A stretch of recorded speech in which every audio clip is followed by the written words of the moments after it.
അക്കാദമിയുമായി ബന്ധപ്പെട്ട ഭൂമി ദാനവുമായി ബന്ധപ്പെട്ട് ഭൂപ്രശ്നവുമായി ബന്ധപ്പെട്ട് റവന്യൂ വകുപ്പ് അടിയന്തരമായ അന്വേഷണത്തിന് ഉത്തരവിട്ടിരിക്കുന്നു എന്ന വാർത്തയാണ് ഏറ്റവും പുതിയതായി എത്തുന്നത്.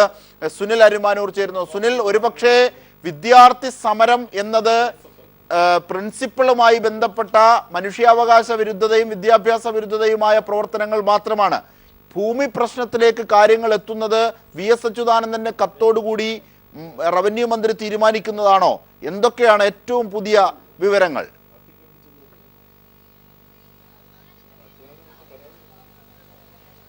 അജിംഷാദ്, ലോ അക്കാദമിയിലെ ഭൂമിയുമായി ബന്ധപ്പെട്ട് വി.എസ്. അച്യുതാനന്ദനാണ് ഭൂമി ദുരുപയോഗം ചെയ്തിട്ടുണ്ടോ, മറ്റേതെങ്കിലും പർപ്പസിനായി ഭൂമി ഉപയോഗിച്ചിട്ടുണ്ടോ എന്ന് അന്വേഷിക്കണമെന്നാവശ്യപ്പെട്ട് റവന്യൂ മന്ത്രിക്ക് കത്ത് നൽകിയത്. ഈ കത്തിന്റെ അടിസ്ഥാനത്തിലാണ് ഇപ്പോൾ അന്വേഷണത്തിന് ഉത്തരവിട്ടിരിക്കുന്നത്. റവന്യൂ വകുപ്പ് പ്രിൻസിപ്പൽ സെക്രട്ടറിക്കാണ് അന്വേഷണ ചുമതല. ലോ അക്കാദമിക്ക് നേരത്തെ ഒരു ട്രസ്റ്റ് ഉണ്ടായിരുന്നു. ആ മാനദണ്ഡങ്ങൾ അനുസരിച്ചാണോ അവർക്ക് ഭൂമി നൽകിയിട്ടുള്ളത്? ആ ഭൂമി ഈ പറഞ്ഞ എഡ്യൂക്കേഷണൽ പർപ്പസിനല്ലാതെ മറ്റേതെങ്കിലും വഴിവിട്ട് ഭൂമി ഉപയോഗിച്ചിട്ടുണ്ടോ, കൂടുതൽ ഭൂമി ഏതെങ്കിലും തരത്തിൽ ഇവരുടെ കയ്യിലുണ്ടോ തുടങ്ങിയ കാര്യങ്ങളാണ് പരിശോധിക്കാനായി നിർദ്ദേശം നൽകിയിട്ടുള്ളത്. പരിശോധിച്ച 2 ദിവസത്തിനകം തന്നെ റിപ്പോർട്ട് സമർപ്പിക്കാനും റവന്യൂ മന്ത്രി ചന്ദ്രശേഖരൻ ഇപ്പോൾ ഉത്തരവിട്ടിരിക്കുകയാണ്.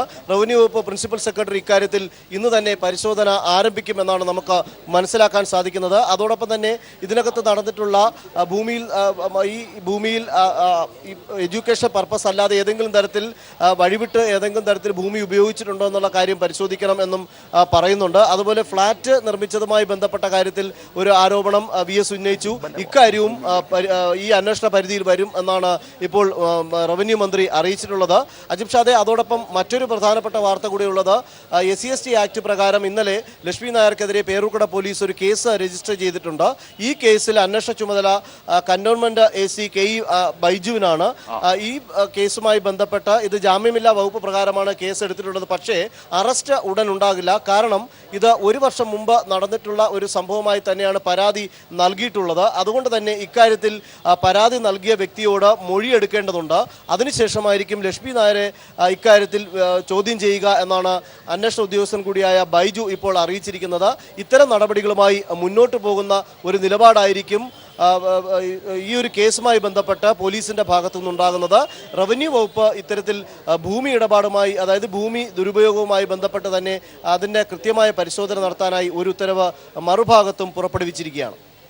തീർച്ചയായും സുനിൽ അരിമാനൂരാണ് വിവരങ്ങൾ നൽകിയത്. വളരെ നിർണായകമായ രീതിയിലേക്ക് പരിണമിക്കുന്നു വിദ്യാർത്ഥി സമരം എന്നതാണ്. വിദ്യാർത്ഥികൾ പ്രഥമ ദൃഷ്ടിയാൽ ഇപ്പോഴും ആരോപിക്കുന്നത് പ്രിൻസിപ്പളിന്റെ മനുഷ്യാവകാശ വിരുദ്ധതയും പ്രിൻസിപ്പൽ രാജിവെക്കണമെന്ന ആവശ്യമാണ്. ഇതുമായി ബന്ധപ്പെട്ട പരിണാമമായി ഭൂപ്രശ്നം രൂപം കൊള്ളുന്നു എന്നത് തന്നെ ഈ ഘട്ടത്തിൽ മനസ്സിലാക്കേണ്ടിയിരിക്കുന്നു. റവന്യൂ മന്ത്രിയാണ് വി.എസ്. അച്യുതാനന്ദന്റെ കത്തിൽ ഭൂമി ദാനവുമായി ബന്ധപ്പെട്ട ഭൂമി വിനിയോഗവുമായി ബന്ധപ്പെട്ട ദുർവിനിയോഗം നടന്നിട്ടുണ്ടോ എന്നതുമായി ബന്ധപ്പെട്ട അന്വേഷണത്തിന് ഉത്തരവിട്ടിരിക്കുന്നത്. ഇതിൻ്റെയൊക്കെ വിശദാംശങ്ങളാണ് ഇപ്പോൾ സുനിൽ അരിമാനൂർ ഞങ്ങളുടെ പ്രതിനിധി നൽകിയത്.